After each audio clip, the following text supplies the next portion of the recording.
लोग रीइंकार्नेटेड के एपिसोड 6 के साथ हाजिर हूँ। तो लास्ट एपिसोड के एंड पे हमने देखा था ग्रैंडपा जाओची और किंगजू के रूम में आते हैं। जाओची उसी वक्त नौटंकी करना स्टार्ट कर देता है। वो किंगजू का हाथ पकड़ लेता है और उसे हनी हनी कह रहा होता है, जबकि किंगजू उसे उसका नाम पुकार रही होती है। ग्रैंडपा उनसे कहते हैं, किंगजू ये क्या तुम इसका नाम क्यों पुकार रही हो? ये तुम्हारा हस्बैंड है, तुम्हें इसे हनी या हबी कहना चाहिए। जाओची ग्रैंडपा से कहता है, ग्रैंडपा आप तो काफी ज्यादा जल्दी उठ गए। ग्रैंडपा उनसे कहते हैं, तुम दोनों भी तो ज्यादा जल्दी उठ गए हो, तुम्हें तो अभी तक सोया होना चाहिए था। लेकिन मुझे बहुत ज्यादा खुशी हो रही है तुम दोनों को एक साथ खुश देखकर। मैं इस बात से अब बहुत ज्यादा खुश हूँ। उसी वक्त एक लड़का उनके पास आता है और फिफ्थ एल्डर से कहता है, फिफ्थ एल्डर पैट्रियार्च ने आपको मेन हॉल में बुलाया है, हमारे पास एक नया समन आया, आपको वहाँ पर मीटिंग में जाना होगा। उन दोनों से कहते हैं, ठीक है अब मैं जा रहा हूँ, कि मीटिंग रूम में मुझे जाना ही पड़ेगा, तुम दोनों आराम से आराम करो। और ग्रैंडपा उस लड़के के साथ मेन हॉल की तरफ चले जाते हैं, जबकि जाओची वहीं पर खड़ा बहुत ज्यादा घबरा रहा होता है। जाओची कहता है, मुझे अचानक से ये किलिंग इंटेंट कहाँ से महसूस हो रहा है कि उसने उसका हाथ पकड़ा हुआ था, इसी वजह से। किंगजू काफी ज्यादा गुस्से में होती है। जाओची जल्दी से जंप करते हुए साइड पर हटता है और उसे कहता है, किंगजू मैंने तो बस सिर्फ ग्रैंडपा की वजह से तुम्हारा हाथ पकड़ा था, मैंने जानबूझकर ये सब कुछ नहीं किया, मेरी इसके अलावा और कोई भी बुरी इंटेंशंस नहीं थी। किंगजू से कहती है, अगर दोबारा तुमने मेरी बॉडी को टच किया तो उसके बाद देखना मैं तुम्हारे साथ क्या करूंगी। जाओची उसे कहता है, तुम कुछ ज्यादा ही कर रही हो, हम दोनों की शादी हो चुकी है, हम दोनों पति पत्नी है, मैं तुम्हें टच कर सकता हूँ कि हम दोनों पति पत्नी है, तो ये बहुत ही नॉर्मल सी बात है अगर मैं तुम्हारे दूसरे बॉडी पार्ट्स को भी टच करूँ। किंगजू से कहती है, तो इसका मतलब तुम मेरे बॉडी पार्ट्स को टच करना चाहते हो, यानी कि तुम मेरे प्राइवेट बॉडी पार्ट्स को टच करना चाहते हो। जाओची उसे कहता है, हाँ क्यों नहीं, मैं टच करना चाहता हूँ। अगर हम दोनों एक दूसरे के साथ फिजिकल नहीं होंगे तो फिर हम दोनों का रिलेशनशिप आगे कैसे डेवलप होगा। इसी वक्त जाओची को बहुत ज्यादा ठंड महसूस होती है। जाओची कहता है, ये क्या अचानक से मुझे ठंड क्यों महसूस हो रही है। किंगजू अपनी पावर्स को रिलीज करते हुए अपनी आइस कोल्ड के साथ उसके ऊपर अटैक करती है, जिससे वो पीछे की तरफ गिर जाता है। वो गुस्से के साथ उसकी तरफ देखती है और कहती है, तो तुम मेरे पार्ट्स को टच करना चाहते हो। जाओची बहुत सा घबरा जाता है और उसे कहता है, नहीं नहीं मैं तो सिर्फ मजाक कर रहा था, मैं तुम्हें टच नहीं करूंगा, दोबारा मैं तुम्हारे करीब से भी नहीं गुजरूंगा, इस बार मुझे छोड़ दो। नेक्स्ट सीन मीटिंग रूम का दिखाया जाता है। पैट्रियार्च वहाँ पर बैठे होते हैं सेंटर वाली चेयर पर और बाकी के सारे एल्डर साइड पर बैठे होते हैं। पैट्रियार्च उनसे कहते हैं, मैंने तुम लोगों को सारी बात बता दी है जो भी इस लेटर के अंदर लिखा हुआ था, अब तुम्हें जाकर बाकी के सारे यंग लड़कों को इस बारे में बताना होगा। फर्स्ट एल्डर बहुत ज्यादा खुश होते हैं और पैट्रियार्च से कहते हैं, मुझे तो इस बात से कोई मसला नहीं है, मैं इस बार पूरी कोशिश करूंगा कि मेरा पोता इस मिलियन में से एक चांस को जरूर हासिल करे, कि ऐसा चांस दोबारा नहीं मिलने वाला। बाकी के एल्डर्स भी कहते हैं, हम लोग भी पूरी कोशिश करेंगे कि हमारे ग्रैंडसन या फिर हमारे बेटे इस चांस को जरूर ऑक्युपाई करें, हम लोग किसी दूसरे की तरह तो नहीं है जिसका पोता तो इस लायक भी नहीं है। फिफ्थ एल्डर की तरफ देखकर बात कर रहे होते हैं, जबकि फिफ्थ एल्डर यहाँ पर फिर से एक बार शर्मिंदा हो जाते हैं। तो नेक्स्ट सीन बाहर का दिखाया जाता है। जैसे वो जाकर अपने ग्रैंडसन्स को ये बात बताते हैं तो वो सभी लोग ट्रेनिंग करना स्टार्ट कर देते हैं। वो लोग भी यहीं पर ट्रेनिंग कर रहा होता है, वो एक पेड़ के ऊपर पंचेस मार रहा होता है। वो लोग कहता है, काफी दिनों के बाद ट्रेनिंग कर रहा हूँ, ट्रेनिंग करके मुझे काफी अच्छा महसूस हो रहा है। जाओची वहीं से गुजर रहा होता है। जाओची कहता है, इन सभी को अचानक से क्या हो गया है, ये लोग सभी तो ट्रेनिंग नहीं करते, आज अचानक से इनको क्या हुआ कि ये सभी लोग यहाँ पर ट्रेनिंग कर रहे हैं। यहीं पर एक लड़का चापलूसी की ट्रेनिंग कर रहा होता है। वो अपने सामने एक पुतले को खड़ा करके उसके सामने घुटने झुकाकर कह रहा होता है, तुम लाखों करोड़ों में एक हो, तुम आसमान के ऊपर चमकते हुए तारे की तरह हो, तुम बहुत ज्यादा हैंडसम हो, मैं तुम्हारे लिए कुछ भी करने को तैयार हूँ, अगर तुम चाहो तो मैं तुम्हारे जूते भी साफ कर दूंगा। वो लड़का कहता है, अगर यहाँ पर चापलूसी की बात की जाए तो मुझसे ज्यादा और कोई भी महान नहीं है, कि पूरे जाओ सेक्टर में सिर्फ मैं ही हूँ जो कि इस तरह की मीठी बातें करके काम निकलवा सकता हूँ। और वो ऑफिशियल यहाँ पर आ जाए, देखना मैं उसके सामने इस तरह की बातें करके चांस मैं ले लूंगा। जाओची उन सभी को देखकर बहुत ज्यादा हैरान होता है। जाओची कहता है, पता नहीं इन सभी को हुआ क्या है, कोई वहाँ पर ट्रेनिंग कर रहा है, कोई यहाँ पर तलवे चाटने के लिए प्रैक्टिस कर रहा है। उसी वक्त ग्रैंडपा भी वहाँ पर आ जाते हैं। जाओची ग्रैंडपा से कहता है, ग्रैंडपा आपको क्या हुआ, आप इतने ज्यादा उदास क्यों लग रहे हैं। ग्रैंडपा से कहते हैं, हमारे जाओ सेक्टर के साथ कुछ बहुत ही बड़ा होने वाला है। ग्रैंडपा जाओची को इस बारे में बताते हैं। वो जाओची से कहते हैं कि जाओ सेक्टर से कोई बहुत ही जल्दी यहाँ पर आने वाला है, वो अपने एक ऑफिशियल मेंबर को यहाँ पर भेजने वाले हैं इस छोटे से जाओ क्लैन में। जाओची भी हैरान होता है, कहता है, लेकिन पहले तो वो लोग कभी भी यहाँ पर नहीं आते क्योंकि उन लोगों ने हमारे जाओ क्लैन को अलग किया हुआ है, जाओ सेक्टर का हिस्सा नहीं मानते। आज ये बात सच है कि हमारे जाओ क्लैन का जो फाउंडर था जाओ सेक्टर का ही एक मेंबर था, लेकिन उसको घर से निकाल दिया गया था। ग्रैंडपा उसे ये सारी बात बताते हैं कि हमारा जो फाउंडर था जाओ क्लैन का, जाओ सेक्टर के लीडर का बेटा था, उसने वहाँ पर अपने फादर के साथ कोई गलत बात कर दी जिसकी वजह से उसे वहाँ से निकाल दिया गया और उसने यहाँ पर आकर जाओ क्लैन बना लिया और हम सभी लोग उसी के आगे वंशज हैं। जबकि जाओ सेक्टर का पैट्रियार्च मार गया है तो उसे ये बात अच्छी तरह से याद थी कि उसका एक बेटा है जिसको उसने अपने घर से निकाल दिया था। मरने से पहले उसने एक विल लिखी थी, उसने अपनी आखिरी ख्वाहिश कागज के ऊपर लिख दी। वो जाओ क्लैन के लोगों में से किसी एक मेंबर को अपने सेक्टर का हिस्सा बनाएगा कि उसने अपने बेटे के साथ जो बुरा किया वो ठीक कर सके। वजह से एक ऑफिशियल जाओ सेक्टर से यहाँ पर आने वाला है, वो तुम सभी बच्चों में से एक बच्चे को अपने सेक्टर में वापस लेकर जाएगा, लेकिन तुम्हारा तो उनके साथ जाने का कोई चांस भी नहीं है क्योंकि वो लोग यहाँ पर मिस्टिक पावर्स को भी चेक करेंगे। तुम में से जिसके पास सबसे ज्यादा पोटेंशियल होगी वो ऑफिशियल उसी को यहाँ से लेकर जाएगा। जाओची कहता है इसी वजह से मेरे सारे कजन यहाँ पर ट्रेनिंग कर रहे हैं क्योंकि ये सभी लोग जाओ सेक्टर को ज्वाइन करने वाले हैं, मतलब करना चाहते हैं, इसीलिए ट्रेनिंग कर रहे हैं ताकि इनको सिलेक्ट किया जाए। ग्रैंडमा उसे कहते हैं लेकिन तुम्हें उदास होने की जरूरत नहीं है क्योंकि तुम तो जाओ सेक्टर का हिस्सा नहीं बन सकते, तुम्हारे तो मेरिडियंस ब्लॉक है, तुम्हारे पास मिस्टिक पावर नहीं है। जाओची उनसे कहता है ग्रैंडपा मैं बिल्कुल भी उदास नहीं हूँ, मुझे लगता है कि आपने अभी तक ब्रेकफास्ट नहीं किया, चलो चल के ब्रेकफास्ट करती हैं और उसके बाद मैं अपनी बीवी के लिए भी कुछ ले जाऊंगा, उसको भी भूख लगी होगी। वो ग्रैंडपा के साथ दूसरे रूम की तरफ चला जाता है जबकि यांग वहीं पर खड़ा ये सब कुछ देख रहा होता है। ब्रदर यांग जल्दी से लॉन्ग के पास जाता है और उसे कहता है ब्रदर लॉन्ग का काम हो गया। जाओची ग्रैंडपा के साथ खाना खाने के लिए किचन की तरफ चला गया है। वक्त किंगजू अकेली होगी, तुम्हारे पास एक बहुत ही अच्छा मौका है, जाओ जाकर उसका दिल जीत लो। जाओ लोंग उसे कहता हाँ क्यों नहीं, मुझे पता है कि मुझे क्या करना है। वो जल्दी से जाओची के गार्डन की तरफ चला जाता है जहाँ पर किंगजू पेड़ के नीचे बैठी होती है। वो उसके पास आता है और उसे कहता है तुम तो वाकई में बहुत ज्यादा खूबसूरत हो, अरे पूरे क्लाउड सिटी में एक तुम ही खूबसूरत लड़की हो। जैसी वो उसे आगे की बात करने लगता है किंगजू उसे कहती है जाओची घर पर नहीं है, तुम बाद में आना, जल्दी से यहाँ से चले जाओ। जाओ लोंग इस बात से काफी ज्यादा गुस्सा होता है कि इसने तो उसे बिल्कुल भी घास नहीं डाली। वो उसे कहता है जिस बात की बहुत ज्यादा खुशी है कि यहाँ पर जाओची नहीं लेकिन तुम हो और तुम बहुत ज्यादा खूबसूरत हो, तुम्हारी खूबसूरती देखने का मुझे मौका मिला। किंगजू उसकी बात सुनने के बाद फिर से उसे कहती है मैं यहाँ पर कल्टीवेट कर रही हूँ, प्लीज जल्दी से यहाँ से चले जाओ। जाओ लोंग कहता है लगता है कि ये इस तरह तो मुझे बिल्कुल भी घास नहीं डालने वाली, लगता है कि मुझे इसके ऊपर थोड़ी बहुत फोर्स को यूज करना पड़ेगा। जाओची उसके सामने अपनी मार्शल आर्ट्स के स्किल को यूज करते हुए कहता है मैंने सुना है कि तुम मार्शल आर्ट्स में काफी ज्यादा अच्छी हो, क्यों ना हम दोनों यहाँ पर एक फ्रेंडली स्पार मैच करें, उसके बाद देखते हैं कि हम दोनों में से कौन ज्यादा स्ट्रॉन्ग है। उसकी इजाजत के बिना ही जल्दी से जंप करते हुए इसके ऊपर अटैक करने के लिए आगे बढ़ जाता है। वो जैसे अपने हाथ को आगे बढ़ा रहा होता है जो अपने हाथ को आगे की तरफ करते हुए उसके हाथ को ब्लॉक करने लगती है। जैसे वो उसके करीब पहुंचता है तो उसकी लार टपकना शुरू हो जाती है। जाओ लोंग कहता है इसका हाथ तो बहुत ज्यादा सफेद है, तानी जब मैं इसके हाथ को टच करूंगा तो मुझे कैसा महसूस होगा। जैसे वो उसके हाथ को टच करने के लिए हाथ को आगे बढ़ाता है किंगजू अपने हाथ को साइड पर सड़काते हुए स्पीड के साथ पीछे की तरफ घूमती है और उसके मुंह के ऊपर एक जबरदस्त थप्पड़ मारती है और वो थप्पड़ इतना ज्यादा पावरफुल होता है कि जाओ लोंग नीचे ग्राउंड पर गिर जाता है और उसके मुंह से उसके 2 दांत भी टूट जाते हैं। किंगजू उसे थप्पड़ मारने के बाद कहती है यंग मास्टर लॉन्ग मुझे लगता है कि तुम 1 वर्सेस 1 फाइट में इतने भी अच्छे नहीं हो, इसलिए तुम्हें यहाँ से चले जाना चाहिए। जाओ लोंग मार खाने के बाद उठकर बैठ जाता है, उसके नाक और उसके मुंह से ब्लड निकल रहा होता है। जाओ लोंग कहता है अभी यहाँ पर हुआ क्या, मैं इस वक्त अपनी बेसिक मिस्टिक स्टेज के 3rd लेयर पर हूँ, यानी कि मैं इससे पूरा एक लेवल ऊपर हूँ। ये बात सच है कि मैंने इसके सामने अभी अपनी फुल पावर्स को रिलीज नहीं किया, लेकिन फिर भी मुझे इससे इस तरह मार खाकर गिरना नहीं चाहिए था।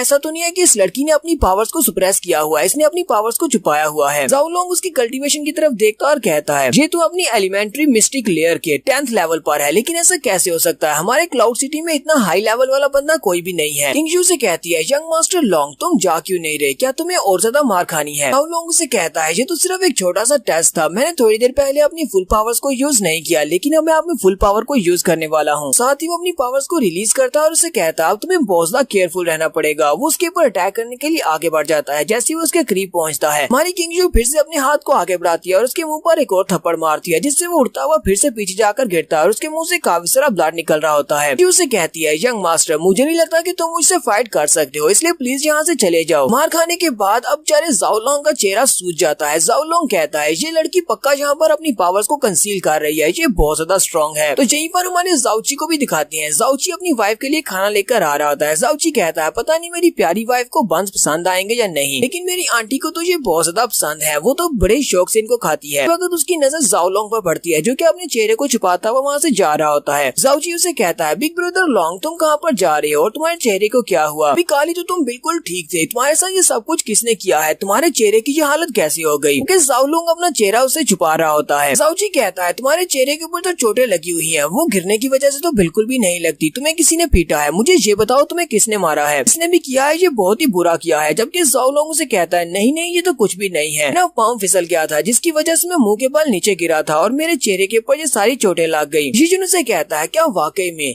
कि ब्रदर लॉन्ग तुम काफी ज्यादा मेहनत करते हो, इसी वजह से तुम्हें ये चोटें लगी हैं। कहता है ठीक है ब्रदर तुम जाकर रेस्ट करो, अब मैं तुम्हें और ज्यादा परेशान नहीं करूंगा। उसके चले जाने के बाद हमारा जाओची सोच रहा होता है, को लगता है कि यहाँ पर मुझे बेवकूफ बना सकता है, ये सारी की सारी चोटें तो मेरी ही वाइफ की दी हुई है, मुझे लगता है कि मेरे यहाँ पर ना होने की वजह से ये उस मौके का फायदा उठाने के लिए वहाँ पर गया होगा, लेकिन शायद इसे ये नहीं पता कि मेरी बीवी बहुत ज्यादा जालिम है, मेरी वाइफ तो मुझे टच नहीं करने देती, तुम्हें क्या लगा था कि तुम जाकर उसको टच कर सकते हो। जाओची वहाँ पर आता है और दूर से चिल्लाकर अपनी वाइफ से कहता है हनी मैं वापस आ गया, मैं तुम्हारे लिए खाने को भी कुछ लेकर आया हूँ। किंगजू से कहती है थोड़ी देर पहले तुम्हारा बड़ा भाई यहाँ पर आया था जाओ लोंग। जाओची उसे कहता है हाँ मुझे पता होता है। वो वहीं पर रास्ते से गुजर रहा था, मैंने उसकी खराब हालत देखी है। और यहीं पर हम लोग अपनी एपिसोड 6 का एंड करेंगे। हमारी अगली एपिसोड काफी ज्यादा मजेदार होने वाली है। एपिसोड 6 की एक्सप्लेनेशन अच्छी लगी हो तो कमेंट करके जरूर बताइएगा। चैनल को सब्सक्राइब कर दे, वीडियो को लाइक और शेयर कर दे। शुक्रिया।